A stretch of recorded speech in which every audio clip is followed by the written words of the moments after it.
Uh-oh.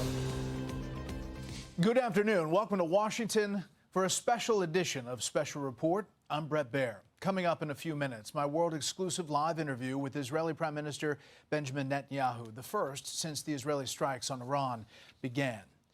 But first, this afternoon, a Fox News alert, the growing conflict in the Middle East, Israel launching a third day of airstrikes across Iran, Israeli officials advising Iranians to evacuate arms factories and threatening to use even greater force. Iran saying 128 people have been killed, 900 wounded so far.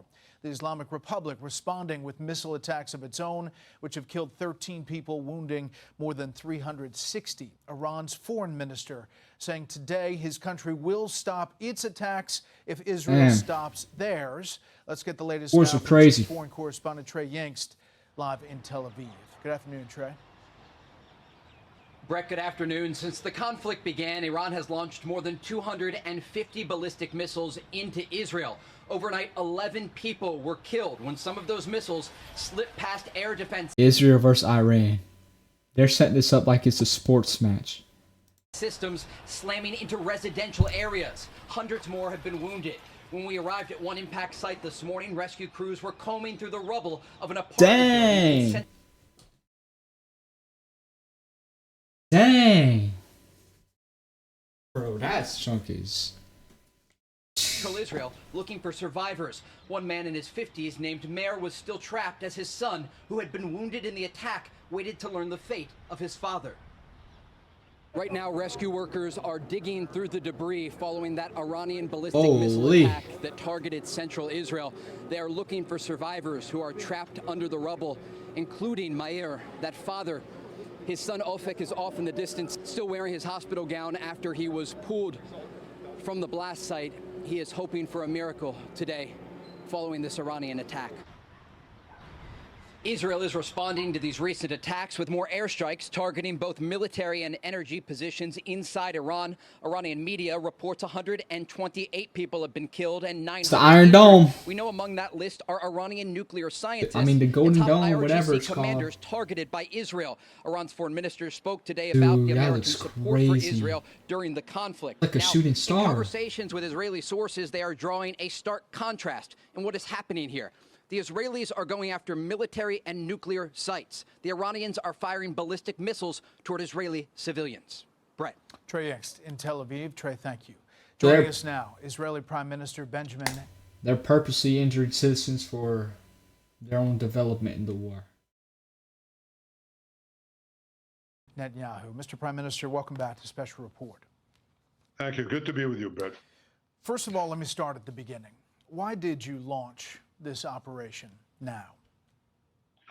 Because we were facing an imminent dual existential threat. One, the threat of Iran rushing to weaponize their enriched uranium to make atomic bombs with a specific and declared intent to destroy us. Second, a rush to increase their ballistic missile arsenal into the capacity that they would have 3,600 weapons a year, new weapons within 3 years, 10,000 ballistic missiles, each one weighing a ton, coming in at Mach 6, right into our cities, as you saw today. And then in 6 years, 20,000. That's no country can sustain that, and certainly not a country the size of Israel. So we had to act. It was the 12th hour. We did act to save ourselves, but also, I think, to not only protect ourselves, but protect the world from this incendiary regime. We can't have the world's most dangerous regime have the world's most dangerous weapons. Yeah. We're protecting ourselves. Yo, if we let Iran have a nuclear weapon, who even knows what they're gonna do with that? Good thing Israel's targeting their nuclear facilities, and I've heard that they actually destroy one of their nuclear facilities. But by doing so, we're protecting many others. You know, I just want to press you on the intel on the nuclear part. Less than 2 months ago, the new director of national intelligence, Tulsi Gabbard, testified on Capitol Hill, saying that everything had been suspended since 2003 and had not restarted, that the nuclear program had not been restarted by the Iranians. So did something change from end of March until this week? Was the U.S. intel wrong? The intel we got and we shared with the United States was absolutely clear, was absolutely clear that they were working in a secret plan to weaponize the uranium. They were marching very quickly. They would achieve a test device and possibly an initial device within months and certainly less than a year. That was the intel we shared with the United States. I think we have excellent intel in Iran. I think we've proven that. And that is something that Gabbard said Iran was not actively pursuing nuclear weapon. I think it's pretty obvious that they were, though. Why wouldn't they want one? Why wouldn't any country want one? Obviously, they're gonna pursue that. I mean, possibly accept. Whether it would be 6 months or 12 months or 13 months is immaterial. Once they go that route, it's too late. Mm-hmm. And we will not have a second Holocaust, a nuclear Holocaust. We already had one in the previous century. The Jewish state is not going to have the Holocaust meted on the Jewish people. It's not going to happen. Never again is now, and we have to act now. What is the goal of these strikes? Real. You talked early in one of your speeches after the attacks began with a message directly to the Iranian people.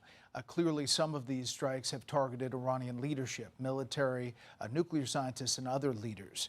So is regime change part of the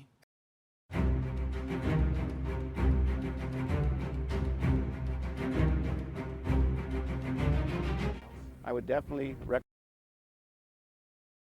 effort here? Could certainly be the result because the Iran regime is very weak. I think it's basically left with two things. It's plans to have atomic bombs and ballistic missiles. That's basically what Iran has. They certainly don't have the people. Yeah. 80% of the people would throw these theological thugs out. I'm gonna have to agree with Benjamin on here on this one. Gonna have to agree with Benjamin. I mean, they murder them. They oppress them for 46 years. They've yearned for freedom. I mean, they shoot women because their hair is uncovered. They shoot students. They just suck the oxygen from this brave and gifted people, the Iranian people. And you know, the Persian people and the Jewish people have had an ancient friendship. Goes back to the times of Cyrus the Great. It could happen again. But again, the decision to act, to rise up at this time is the decision of the Iranian people. We decided to act because he's trying to get the Iranian people against their own government. Hey, that's kind of smart, though. We saw enough uranium, enriched uranium, for 9 bombs. And all they had to do was weaponize them. We stopped that. We're attacking their nuclear sites. We attacked their chief nuclear scientists working. It's like Hitler's nuclear scientists. Would you leave them? Of course not. We attacked their top command. I can inform you, Brett, that moments ago, we also got the chief intelligence officer and his deputy in Tehran because we're now over the skies of Tehran. Our pilots, our brave pilots, are over the skies of Tehran, and we're targeting military sites, nuclear sites. That's what we're doing to take out those 2 threats. Good. Unlike the Iranians, who your reporter said correctly, they're targeting our civilians. Yeah. They're bombing our civilians. So that's the difference. They're a terrorist regime. We can't have Iran have nuclear weapons. And by the way, our intel shows that they intend to give these nuclear weapons to their Houthi proxies and others. And that's nuclear terrorism on a global scale. It threatens everyone.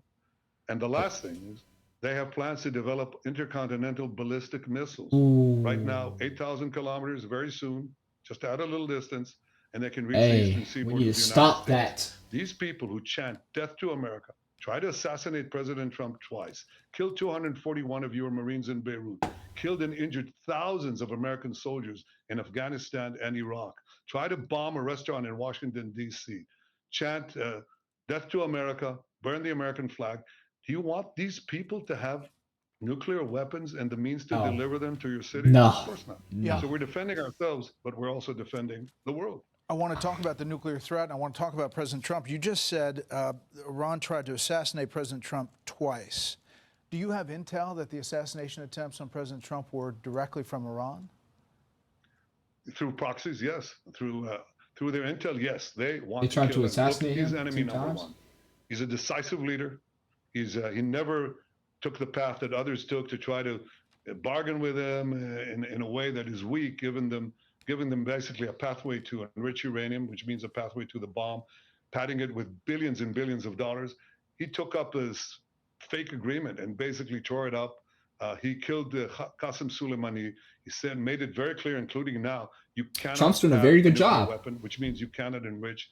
He's been very forceful. So for them, he's enemy number one. Yeah. Look, they also tried to kill me, but I'm his junior partner. When did They you understand that President Trump is a great threat to Iran's plans to weaponize nuclear weapons and use them. When did you tell President Trump you were going to launch these strikes? Glad to be. Look, I've been in constant contact with President Trump. We've known each other for many years. And obviously, we informed our American friends and President Trump, our great friend, ahead of time. We did. He knew about it, of course. I mean, there were reports that President Trump kind of helped you achieve your strategic surprise by publicly urging you not to attack when he already knew you had decided to do it. So you were closely coordinating with the U.S. throughout this process. Look, we're fully coordinated, but understand that America, under President Trump, will make the decisions that are best for America. And that's the way it is. He understands that I, as the Prime Minister of Israel, the one and only Jewish state, must make the decisions that are important for the survival of my country, and he will do what is best for America. That is a relationship of mutual respect and mutual confidence. Does Israel have the capacity to strike Iran's nuclear sites deep underground? Yeah. Well, we've certainly done quite a bit. We've destroyed the main facility in Natanz. That's the main enrichment facility. And if we need to, we'll add whatever is needed. But yes, we're committed to achieving both goals. And I'm not going to get into all of our objectives. I don't want to get into. Yeah.